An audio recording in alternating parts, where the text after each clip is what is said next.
चौथा अप्रैल 2025 तर्जुमान काबिल लिसान अख्तर सानी आरिफ बिल्ला शेखुल हदीस शेखुल उलमा हजरत मौलाना शाह अब्दुल मतीन बिन हुसैन साहिब दामद बरकातुहु में जुमार पूर्व अजीम शान इस्लाही बयान बैतुल हक जामे मस्जिद ढालका नगर ढाका।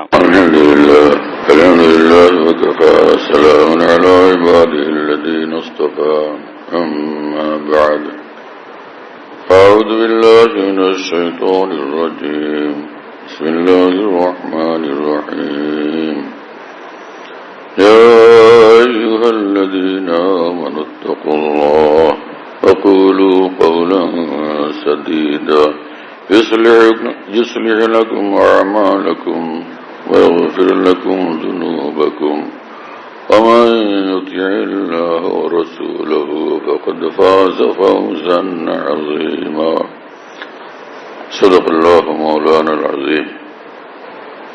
আল্লাহ পাক জাল্লা জালালুহু আম্মা নওয়ালুহু আমাদের সকলকে মাফ করেন, সমস্ত মুসলমানকে মাফ করে দেন। আমাদের সকলকে আল্লাহ তাআলা কোরআন সুন্নাহর হিদায়াত মোতাবেক হক রাস্তায় চলার তৌফিক দান করেন, জান্নাতুল ফিরদাউসের পথে হাঁটার তৌফিক দান করেন। আল্লাহ তাআলার কামিল ঈমানওয়ালা বান্দাদের মধ্যে আউলিয়া সিদ্দিকীনের মধ্যে আল্লাহ পাক আমাদের সকলকে, আমাদের পরিবার পরিজন আত্মীয় স্বজন সমস্ত মুসলমানদেরকে আল্লাহ পাক শামিল করেন। কোরআনে কারীমে মহান রব্বুল আলামিন বলেন যে হে ঈমানওয়ালারা, তোমরা আল্লাহকে ভয় করো। বারবার কোরআনে পাক এই কথা আল্লাহ পাক বলেন, হে ঈমানওয়ালারা তোমরা আল্লাহকে ভয় করো। আল্লাহকে ভয় করার অর্থ লিখছেন মুফাসসিরিন ইকরাম যে আল্লাহ পাকের হুকুমগুলো যেগুলো বাধ্যতামূলক সেই হুকুমগুলো তোমরা পালন করো এবং যে সকল কাজ আল্লাহ পাক নিষেধ করে দিয়েছেন সেই কাজগুলো থেকে তোমরা বিরত থাকো। এই হলো আল্লাহকে ভয় করার অর্থ, যার মানে হলো শরীয়তের উপরে জিন্দগি বানাও, ইসলামের উপরে জিন্দগি বানাও। ওয়াকুলু কাওলান সাদীদা, এবং তোমরা ঠিক কথা বলো, বেঠিক কথা না বলো, ইনসাফওয়ালা কথা বলো, বেইনসাফির কথা না বলো, এবং সত্য কথা বলো, অসত্য কথা না বলো। তো ঈমানওয়ালা যে হবে তার এই অবস্থা হবে যে সে হকের উপরে চলবে, সত্য সঠিক কথা বলবে, সে ইনসাফওয়ালা হবে এবং সে সত্যবাদী হবে, কখনো অবস্থাতে মিথ্যা কথা বলবে না। আল্লাহ পাক জাল্লা জালালুহু আম্মা নওয়ালুহু জমিনের উপরে এমন সব বান্দারাও ছিলেন এবং এখনো আছেন যারা জীবনে কখনো একবারের জন্য মিথ্যা কথা বলার হিম্মত করতে পারেননি। আল্লাহ তাআলা আমাদেরকে সত্য কথা বলার তৌফিক দান করেন, সব ধরনের মিথ্যা থেকে, বাতিল থেকে, নাজায়েজ বিষয় থেকে আল্লাহ আমাদের হেফাজত করেন। ওয়াকুলু কাওলান সাদীদা ইউসলিহ লাকুম আমালাকুম, যদি তোমরা আল্লাহকে ভয় করো জীবনের সর্বক্ষেত্রে এবং তোমরা সত্য সঠিক কথা বলো এবং ন্যায়ের উপর চলো, তো আল্লাহ পাক তোমাদের সবগুলো আমলকে কবুলযোগ্য বানায় দিবেন। ইউসলিহ লাকুম আমালাকুম ওয়া ইয়াগফির লাকুম যুনুবাকুম, এবং আল্লাহ তাআলা তোমাদের গুনাহসমূহ মাফ করে দিবেন। ওয়া মান ইউতিইল্লাহ ওয়া রাসূলহু, আর যে বান্দারা আল্লাহর আনুগত্য করে, রাসূলুল্লাহ সাল্লাল্লাহু আলাইহি ওয়াসাল্লামের আনুগত্য করে, আল্লাহ এবং রাসূলের আনুগত্যশীল জিন্দেগি যারা বানায়, ফাকাদ ফাজা ফাওজান আযীমা, নিঃসন্দেহে সে বড় কামিয়াবি অর্জন করলো, সবচেয়ে বড় কামিয়াবি সে অর্জন করলো। ফাকাদ ফাজা ফাওজান আযীমা, বড় ধরনের কামিয়াবি সে অর্জন করলো। কি আজিমুশান কথা! তো আসল তো এই জিনিস যে যেখানে থাকে আল্লাহকে মানি, আল্লাহর হুকুমের উপর জিন্দগি বানাই, আল্লাহকে খুশি রাখি, আল্লাহকে নারাজ করার থেকে বিরত থাকি।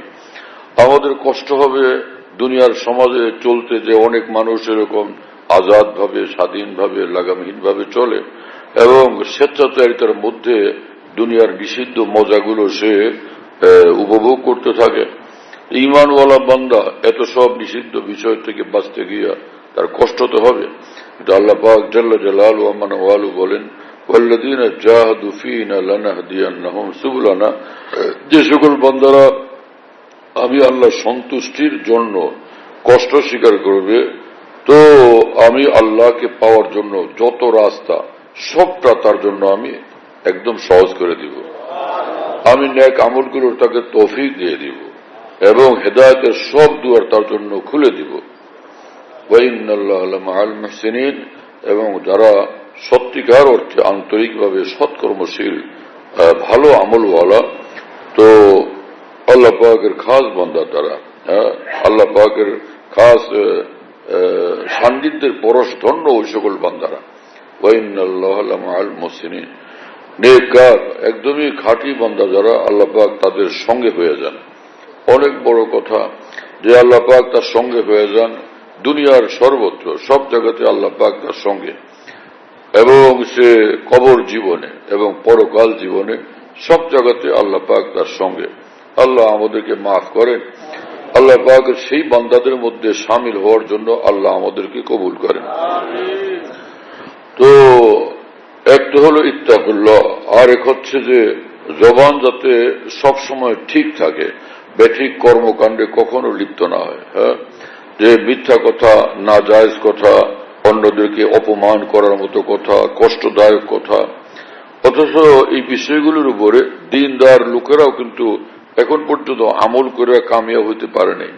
যে সকল মানুষটি যারা একদমই ভালো দিনদার, নামাজ ছুটে না, কোনোভাবে জামাত ছুটে না, কোনোভাবে হারাম খাইতে রাজি না, কোনোভাবে এক তিল পরিমাণ হারাম মুখে দিতে কোনোভাবে রাজি না, সর্বত্র আল্লাহর হুকুমের উপর অটলভাবে চলতে যারা একদমই পাকাপাকিভাবে দৃঢ় সংকল্প, এর ব্যতিক্রম কোনোভাবে করতে রাজি না, এরকম লোকদের থেকেও জবানের হেফাজত হয় না এবং নজরের হেফাজত হয় না। জবানের কথার দ্বারা কাউকে না কাউকে কষ্ট দেওয়া হয়, কাউকে তুচ্ছ-তাচ্ছিল্য করা হয়, কাউকে অপমান করা হয়। তো নজর খারাপ করা এটাও গুনাহে কবিরা। কারণ হাদিস শরীফে আসছে যে রাসূলুল্লাহ সাল্লাল্লাহু আলাইহি ওয়াসাল্লাম বলছেন, যেই পুরুষ ভিন নারীর প্রতি নজর করে আর যেই নারী ভিন পুরুষকে দেখার সুযোগ দেয়, উভয়ের উপর আল্লাহ পাকের লানত বর্ষিত হোক। নাউযুবিল্লাহি তাআলা মিন যালিক। রাসূলুল্লাহ সাল্লাল্লাহু আলাইহি ওয়াসাল্লাম এই বদদোয়া করছেন। আল্লাহ তাআলা আমাদেরকে এই বদদোয়া থেকে হেফাজত করেন। তো একটা নজর হেফাজতের ব্যাপারে অধিকাংশ লোকেরাই ব্যর্থ থাকে, এই পথে সফল কাম হইতে পারে না। হাজার হজ করে, উমরা করে, ওখানেই ভিন নারীদের দিকে নজর করতে থাকে। আবার সরকারি ডেলিগেট যায় কিছু হাজী সাহেব, ওখানে নারী পুরুষ সব মিলানো থাকে। ওই সকল ওই সরকারি চাকরির নারীরা অনেকেই পর্দা তো করেন না। তো এই সব অফিসাররা একসাথে হজ করতে যান, আর সেখানে গিয়া নারী পুরুষ একসাথে বসে বসে গল্প করেন।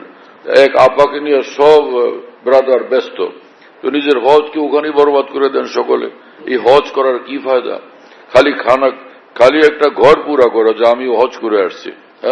রুটিন পালনের জন্য হজে যাওয়া, নাকি আল্লাহকে পাওয়ার জন্য হজে যাওয়া এবং হাজী সাহেব হওয়ার জন্য হজে যাওয়া? অনেকে আইসা হাজী সাহেব, হাজী দোকান ইত্যাদির নাম লিখে বসেন, হাজী ফ্যাক্টরি। এগুলো তো ঠিক না, এমন ভাবে করা চাই না। তো যে কাজ করি আল্লাহ সন্তুষ্টির জন্য করি, এবং কাজ করে সেটাকে প্রচার না করি, নিজেই সেটাকে প্রচার করতে থাকা জায়গায় জায়গায় জায়গায় জায়গায়, এমনটা করা চাই না। আল্লাহর জন্য করা, আল্লাহর কাছে হিসাব থাকবে, লোকদের কাছে সেটা বলতে কেন যাওয়া? আল্লাহ আমাদেরকে হেফাজত করেন, আমাদের আমলগুলোকে হেফাজত করেন। একটাই নজর হেফাজত হয় না, আর এক জিনিস হলো জবান হেফাজত হয় না, কোনোভাবে জবান হেফাজত হয় না।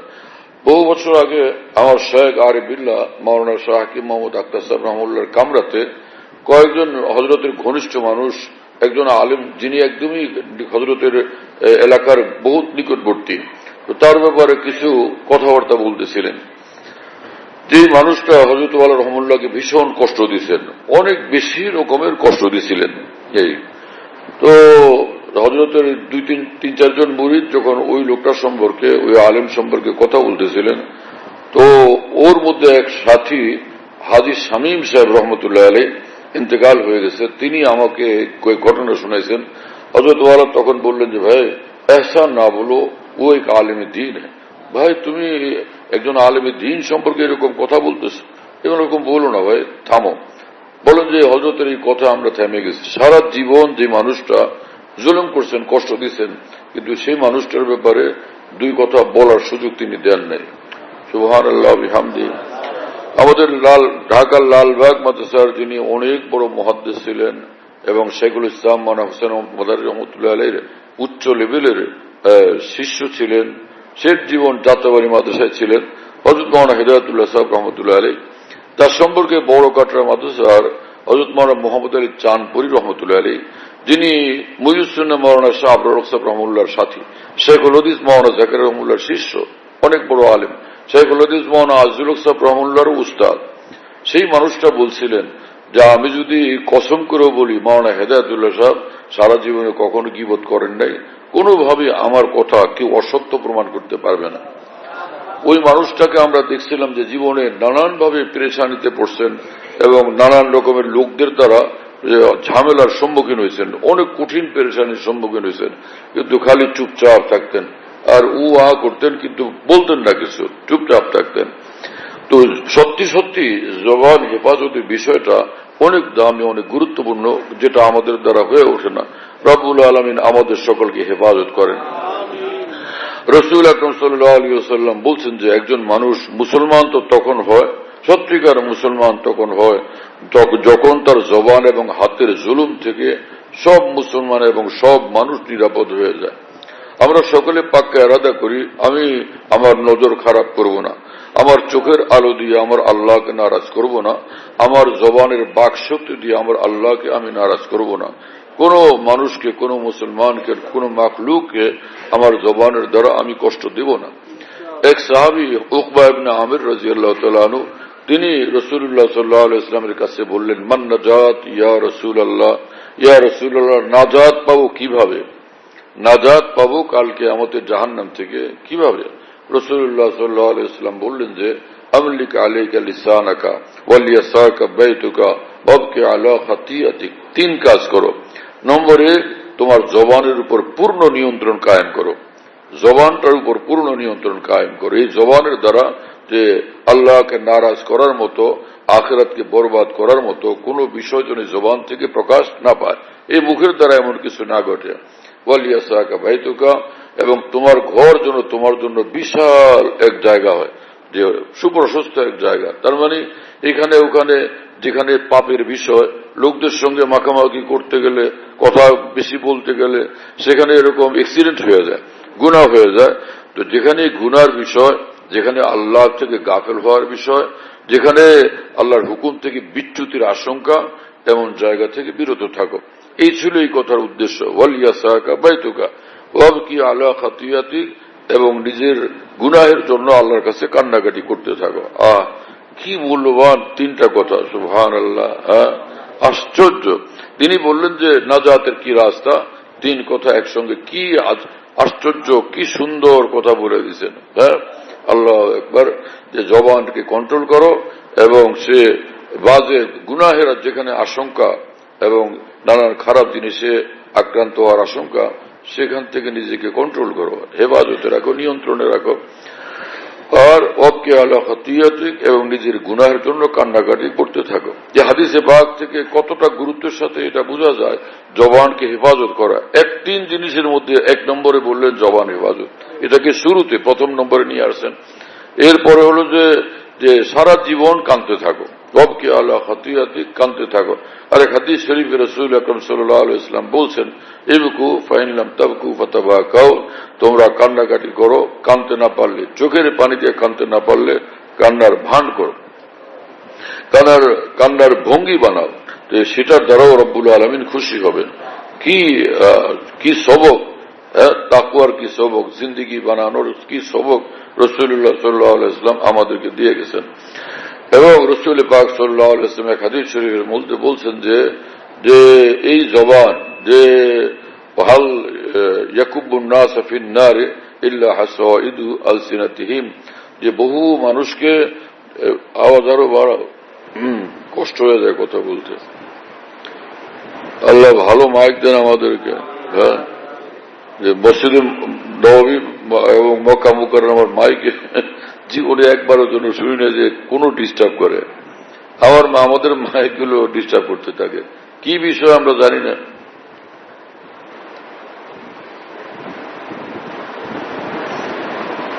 সারা বছর বছর তারা যে বয়ান করে, খুতবা দেয়, তারপরে যে নামাজ পড়ায়, কখনোই কোনো সমস্যা শোনা যায় না। অনেক বেশি উন্নত হবে সেটা।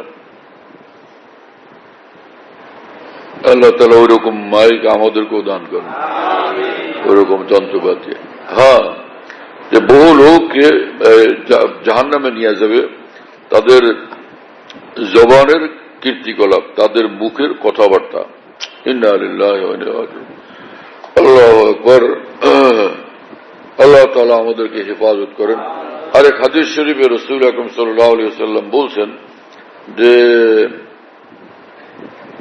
মানুষ কথা বলে, অনেক কথা বলে, তো কথা বলতে বলতে এমন একটা কথা বলে বসে, একটা কথাই রব্বুল আলামিন এত খুশি হন, এক কথাই তাকে জান্নাতে নিয়ে যাবে। আবার মানুষ কথা বলতে এমন একটা কথা বলে বসে, ওই একটা কথাই তাকে জাহান্নামে নিয়ে যাবে। কতটা ভারী দায়িত্ব তাহলে জবানের ইস্তেমাল। হ্যাঁ, কতটা ভারী দায়িত্ব।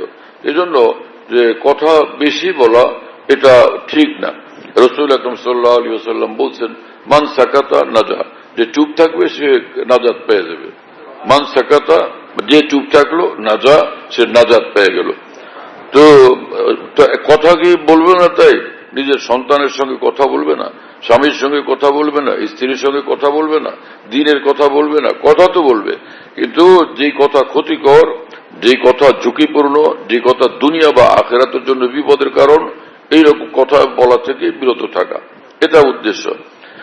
পরে হাদিস মনে পড়ল, রাসূল আকরাম সাল্লাল্লাহু তাআলা আলাইহি ওয়াসাল্লামের নিকট এক সাহাবী বললেন, ইয়া রাসূলুল্লাহ, আমাদের এলাকায় এক মহিলা আছেন, খুবই আমলের মধ্যে মশগুল থাকেন।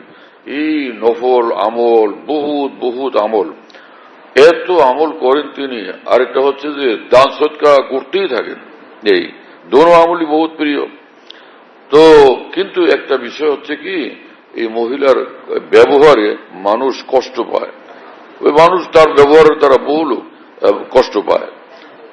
তো রাসূল আকরাম সাল্লাল্লাহু আলাইহি ওয়াসাল্লাম বললেন, হিয়া ফিন্নার, সে জাহান্নামে যাবে। নাউযুবিল্লাহি তাআলা মিন যালিক। এত নফল আমল, এত তেলাওয়াত, এত জিকির, এত দান সদকা খয়রাত, এরপরও আল্লাহ রাসূল সাল্লাল্লাহু আলাইহি ওয়াসাল্লাম বললেন যে সে তো জাহান্নামে যাবে। হিয়া মানে সে, ফিন্নার জাহান্নামে যাবে। নাউযুবিল্লাহি তাআলা মিন যালিক। ওহো। পরে ওই সাহাবী বললেন, ইয়া রাসূলুল্লাহ, আমাদের এলাকাতে আরেকজন মহিলা আছেন, তার এত নফল ইবাদত বন্দেগী নাই, বেশি আমল নাই, এবং এরকম দান সদকা খয়রাত ইত্যাদিও তার নাই, কিন্তু তার ব্যবহারে সব মানুষ খুশি। তার কথায়, তার আচরণে, তার ব্যবহারে সব মানুষ খুশি। রাসূল আকরাম সাল্লাল্লাহু আলাইহি ওয়াসাল্লাম বললেন, হিয়া ফিল জান্নাহ, সে তো জান্নাতে যাবে, সে তো জান্নাতে যাবে। আর এক হাদিস শরীফে রাসূল আকরাম সাল্লাল্লাহু আলাইহি ওয়াসাল্লাম বলেন, কিয়ামতের দিন যখন মানুষের নেক আমলগুলো ওজন করা হবে, তার মধ্যে সবচেয়ে বেশি ভারী এবং সবচেয়ে দামি, সবচেয়ে বেশি নেকিওয়ালা যে আমলটা হবে, আল খুলুকুল হাসান, সেটা হবে মানুষের সুন্দর চরিত্র, সুন্দর আচার ব্যবহার। আল্লাহ তাআলা আমাদেরকে মাফ করেন। এবং রাসূল আকরাম সাল্লাল্লাহু তাআলা আলাইহি ওয়াসাল্লাম এমন এমন কথা বলছেন, আল্লাহ, এগুলোর উপর আমল করা সে সত্যি ভাগ্যবান মানুষদের কাজ, বড় ঈমানওয়ালাদের কাজ। হ্যাঁ, দুর্বল মানুষ এখানে অ্যাক্সিডেন্ট হইতেই থাকে। যেমন সিলমান কতাকা, যে তোমার সঙ্গে সম্পর্ক ছিন্ন করলো, তুমি তার সঙ্গে সম্পর্ক জুড়ে নাও। সিলমান কতাকা, যে সকল আত্মীয় স্বজন তোমার সঙ্গে সম্পর্ক রাখে না, তুমি তাদের সঙ্গে সম্পর্ক জোড়ো। হ্যাঁ, ওয়াফু আম্মান যালামাকা, আর যে তোমার উপর জুলুম করলো তুমি তাকে ক্ষমা করে দাও। ওয়াফু আম্মান যালামাকা ওয়াহসিন ইলা মান আসা ইলাইক, আর যে তোমার সঙ্গে খারাপ ব্যবহার করলো তুমি তার সঙ্গে ভালো ব্যবহার করো। কি রকম কথা দেখেন, আল্লাহ একবার। এতে আত্মা লাগে, দিল লাগে, হিম্মত লাগে, দিল লাগে এই সকল আমল করার জন্য। সিলমান কতাকা, যে তোমার সঙ্গে সম্পর্ক ছিন্ন করলো তুমি তার সঙ্গে সম্পর্ক জোড়ো। এই একটার উপর আমল করা কতটুকু আমরা কামিয়াব হতে পারি দেখে। ওয়াফু আম্মান যালামাকা, জীবন ভর তোমার আমল থাকবে, যে তোমার উপর জুলুম করবে তুমি তাকে ক্ষমা করে দিবে। এই হলো সারা জীবনের আমল। আর ওয়াহসিন ইলা মান আসা ইলাইক, যে তোমার সঙ্গে দুর্ব্যবহার করে তুমি তার সঙ্গে ভালো ব্যবহার করবে। এই হাদিসটার উপর আমল করে কে কতটুকু কামিয়াব হইতে পারি আজকে থেকে আমরা চেষ্টা করে দেখতে পারি। ইয়া আল্লাহ, আপনি আমাদের সকলকে তৌফিক দেন, আমাদের সকলকে এবং সকল মুসলমানকে কামিয়াব বানায় দেন।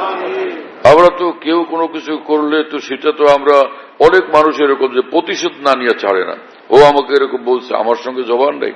হ্যাঁ, আমরা সে ছোটবেলায় বাংলা সাহিত্য পড়ছিলাম স্কুলে, সেটার মধ্যে ছিল যে কুকুরে কামড় দিছিল পায়ে, তো সেই লোক পেরেশান হওয়া পরে হইচই করতে করতে ঘরে আসলে তো তার মেয়ে তাকে বলছে, বাবা তোমার সঙ্গে কি দাঁত ছিল না, তুমি ওরে পাল্টা কামড় দিতে পারলা না? ছোট মেয়ে তো। বাবা তখন বলছিলেন যে কুকুরের কাজ কুকুরে করেছে, কামড় দিয়েছে পায়ে, কামড় দিয়েছে পায়ে, তাই বলে কুকুরকে কামড়ানো কিরে মানুষের শোভা পায়?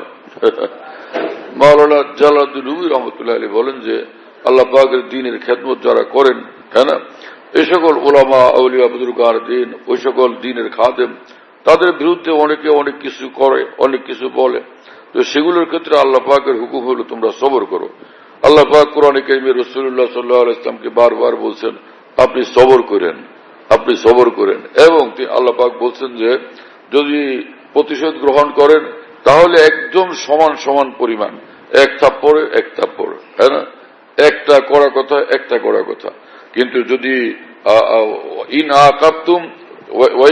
আকাবতুম ফাআকিবু বিমিসলি মা উকিবতুম বি, যদি তোমরা প্রতিশোধ গ্রহণ করো একদম যতটুকু উনি সেই লোক করছে ততটুকু তুমি করো, বিমিসলি মা উকিবতুম বি ওয়ালা ইন সাবারতুম লাহুয়া খায়রুল লিসসাবিরিন।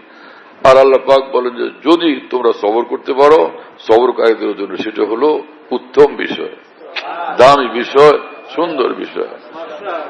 কোরআন ও হাদিসের মধ্যে সবরের কথা তো অনেক বেশি আসছে। আল্লাহু আকবার, ওয়া ইন্নাল্লাহা লামা'আস সাবিরিন। কোরআন শরীফে আল্লাহ পাক বলছেন আল্লাহ পাক সবরকারীদের সঙ্গে আছেন। এই সবরকারী বলতে তিন রকম সবরকারী, যে সবরকারীদের সঙ্গে আল্লাহ থাকেন। তিন রকম সবর করতে হবে। নম্বর 1 আসসাবরু আনিল মাসিয়া, সব গুনাহ থেকে বিরত থাকার সবর। হ্যাঁ, আরেকটা হচ্ছে যে আসসাবর ইনদাল মুসিবা, কোন বালা মুসিবত আসলে সেখানে সবর করা, আল্লাহর উপর নারাজ না হওয়া। আর আসসাবরু আলা তাআ, এবং ইবাদত বন্দেগী যেটা হুকুম আল্লাহ তাআলার, সেই ইবাদত বন্দেগীর উপরে জমে থাকার সবর। এই তিন সবর যে ব্যক্তি করবে তো সে একদমই আল্লাহকে পেয়ে যাবে। এবং সবর বুগজিদান বা সিদ্দিকি সুদান, যারা সবর করবে তারা সিদ্দিকিনের মর্তবার ঈমানওয়ালা ওলি আল্লাহ হয়ে যাবে।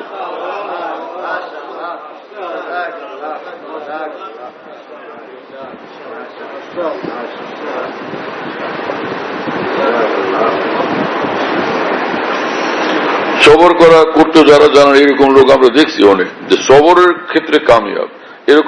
এরকম লোকের সাক্ষাৎ একদমই কম পাওয়া যায় যারা সবর করে কামিয়াব। এরকম কয়েকজন মানুষকে দেখছি আমরা, বড় আলেম, বহুত বড় বুজুর্গ, বহুত বড় আউলিয়া কেরাম, কোন সময় কারো ব্যাপারে কিছু বলেন না, চুপ করে থাকেন। তাদের মধ্যে এই ভারত উপমহাদেশের যে বড় মানুষরা সবরের ক্ষেত্রে একদম সর্বোচ্চ কামিয়াব, তাদের মধ্যে একজন ছিলেন হযরত মাওলানা রশিদ আহমদ গঙ্গুই রহমতুল্লাহ আলাইহি। যে বেদাতি লোকেরা এত সব কথা বলতে থাকতো, এত সমালোচনা, তীব্র সমালোচনা, অবাস্তব কথাবার্তা বলে বলে দোষারোপ করতে থাকা, কখনো কিছু বলতেন না, চুপচাপ থাকতেন।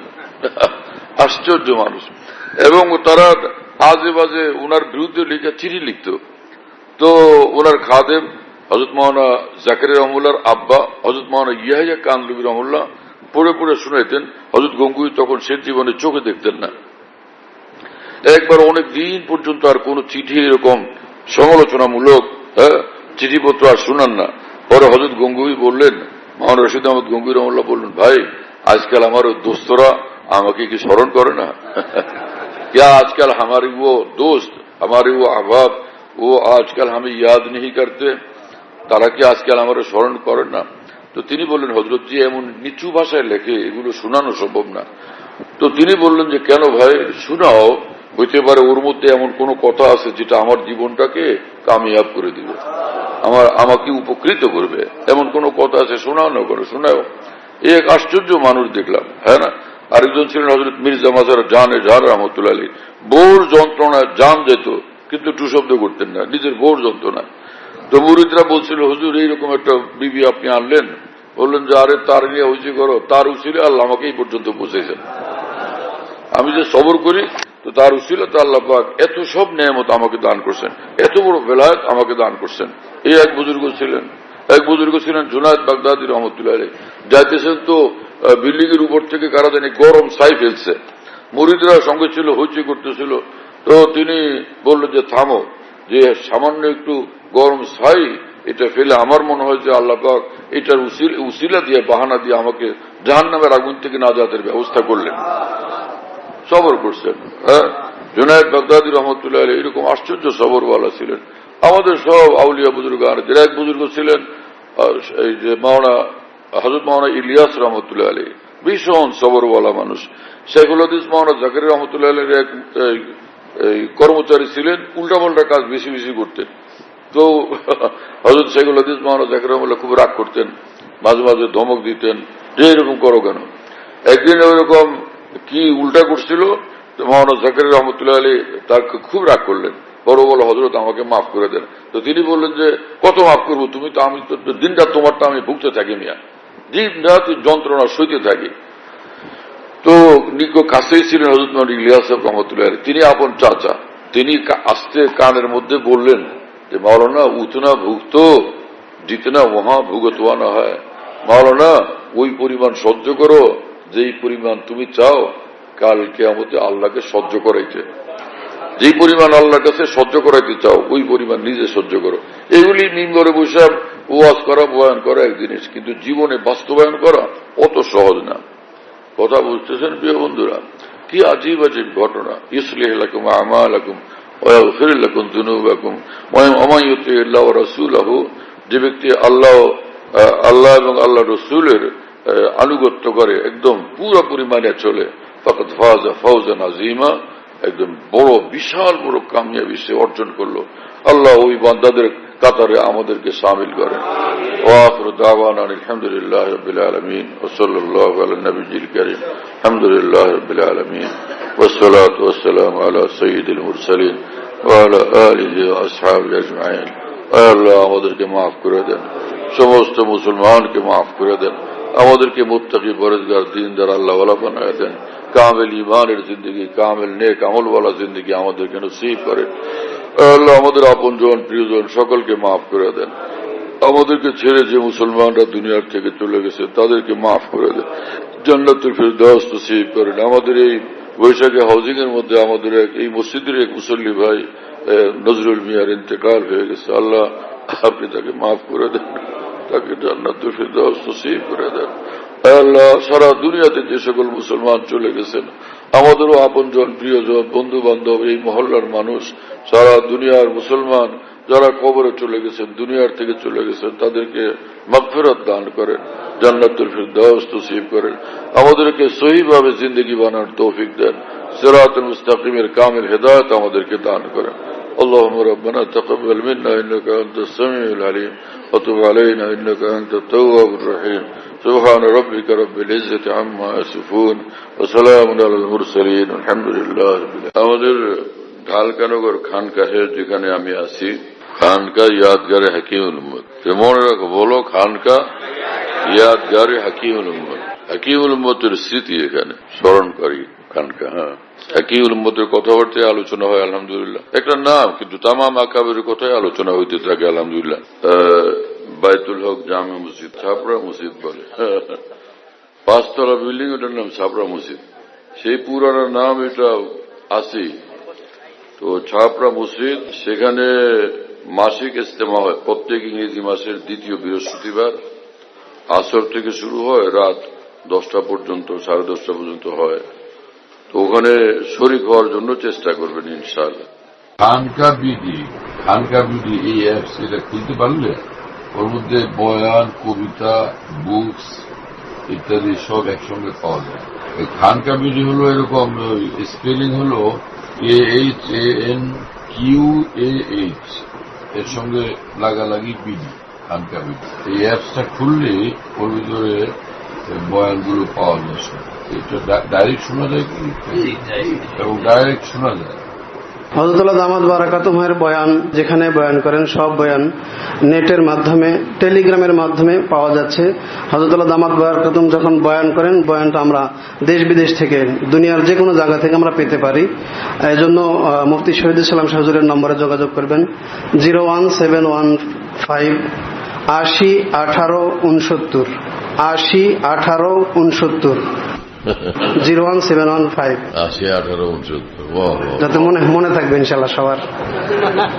01715 80 18 69। বলো ভাই, 01715 80 18 69। অনেক সোজা তো ভাই, মাশাআল্লাহ, অনেক সোজা করে দিচ্ছে।